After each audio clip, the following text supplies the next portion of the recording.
It is a fear that cannot empower you, or give you the perception that you need to comprehend what is occurring within your world.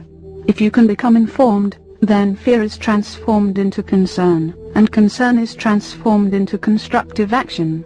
We know of no other way to describe this. The interbreeding program is becoming very successful. Already there are those walking your earth who are born of the visitor's consciousness and collective endeavor. They cannot reside here for long periods of time, but within only a few years, they will be able to dwell upon the surface of your world permanently. Such will be the perfection of their genetic engineering, that they will seem only slightly different from you, more in their manner, and in their presence than in their physical appearance, to such a point, that they will likely go unnoticed and unrecognized. However, they will have greater mental faculties, and this will give them an advantage that you could not match, unless you were trained in the ways of insight. Such is the greater reality into which humanity is emerging, a universe filled with wonders and horrors, a universe of influence, a universe of competition, yet also a universe filled with grace, much like your own world but infinitely greater. The heaven that you seek is not here. However, the forces that you must contend with are. This is the greatest threshold that your race will ever face. Each of us in our group has faced this in our own respective worlds, and there has been a great deal of failure, with only some success. Races of beings who can maintain their freedom and insulation must become strong and united, and will likely withdraw from greater community interactions to a very great degree, in order to protect that freedom. If you think of these things, perhaps you will see corollaries in your own world.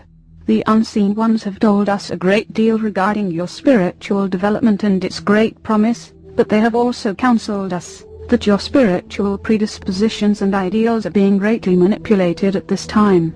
There are entire teachings being introduced into the world now that teach human acquiescence, and the suspension of critical abilities and value only that which is pleasurable and comfortable. These teachings are given to disable people's ability to access knowledge within themselves until people reach a point where they feel they are completely dependent upon greater forces that they cannot identify. At that point, they will follow whatever is given them to do, and even if they sense something is wrong, they will no longer have the power to resist. Humanity has lived in isolation for a long time. Perhaps it is believed that such an intervention cannot possibly take place, and that each person has proprietary rights over his or her own consciousness and mind. But these are only assumptions. Yet we have been told that the wise in your world have learned to overcome these assumptions, and have gained the strength to establish their own mental environment. We fear that our words may be too late, and have too little impact, and that the one we chose to receive us has too little assistance and support to make this information available. He will encounter disbelief and ridicule, for he will not be believed, and what he will speak of will contradict what many assume to be true. Those who have fallen under alien persuasion, they in particular will oppose him, for they have no choice in the matter. Into this grave situation the Creator of all life has sent a preparation, a teaching of spiritual ability and discernment, power, and accomplishment. We are students of such a teaching, as are many throughout the universe. This teaching is a form of divine intervention. It does not belong to any one world. It is not the property of any one race. It is not centered around any hero or heroine, any one individual. Such a preparation is now available. It will be needed. From our perspective, it is the only thing currently that can give humanity an opportunity to become wise and discerning regarding your new life in the greater community. As has occurred in your world in your own history, the first to reach the new lands are the explorers and the conquerors. They do not come for altruistic reasons. They come seeking power, resources, and dominion. This is the nature of life. If humanity were well versed in greater community affairs, you would resist any visitation to your world, unless a mutual agreement had been established previously. You would know enough not to allow your world to be so vulnerable. At this time, there is more than one collective competing for advantage here. That places humanity in the middle of a very unusual, and yet enlightening set of circumstances. That is why the messages of the visitors will often seem inconsistent.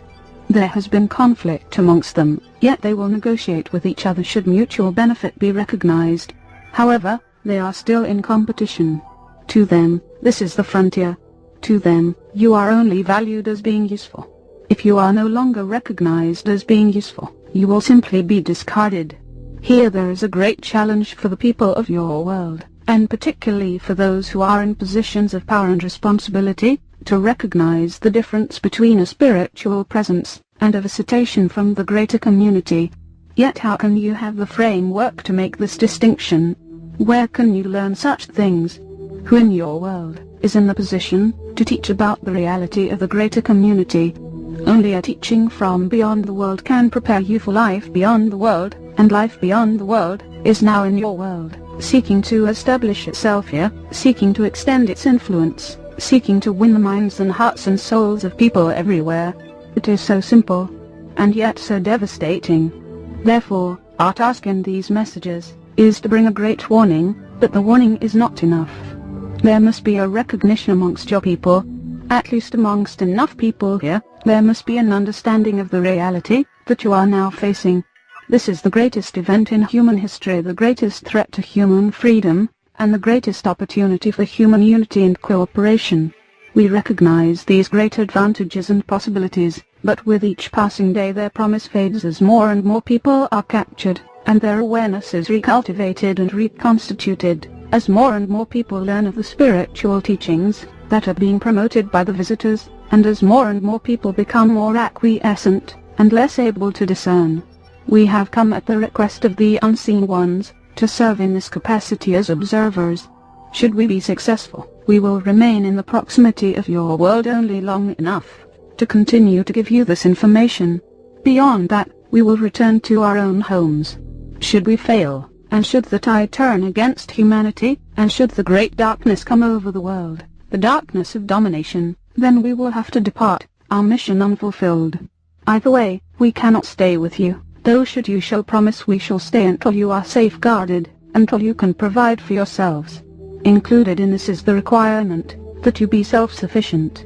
Should you become reliant upon trade with other races, this creates a very great risk of manipulation from beyond, for humanity is not yet strong enough to resist the power in the mental environment that can be exerted here, and is being exerted here now. The visitors will try and create the impression that they are the allies of humanity. They will say they are here to save humanity from itself, that only they can offer the great hope that humanity cannot provide for itself, that only they can establish true order and harmony in the world. But this order and this harmony will be theirs, not yours. And the freedom that they promise will not be yours to enjoy.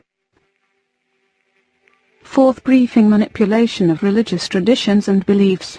In order to understand the visitors' activities in the world today, we must present more information regarding their influence on world religious institutions and values, and on the fundamental spiritual impulses which are common to your nature, and which, in many ways, are common to intelligent life in many parts of the greater community.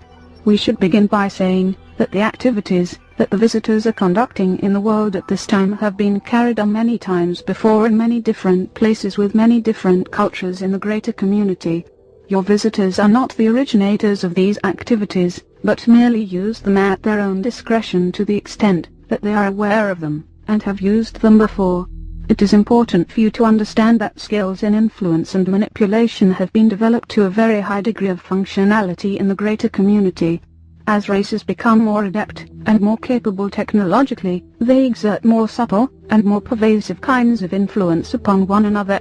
Human beings have only evolved so far to compete with each other, so you do not yet have this adaptive advantage.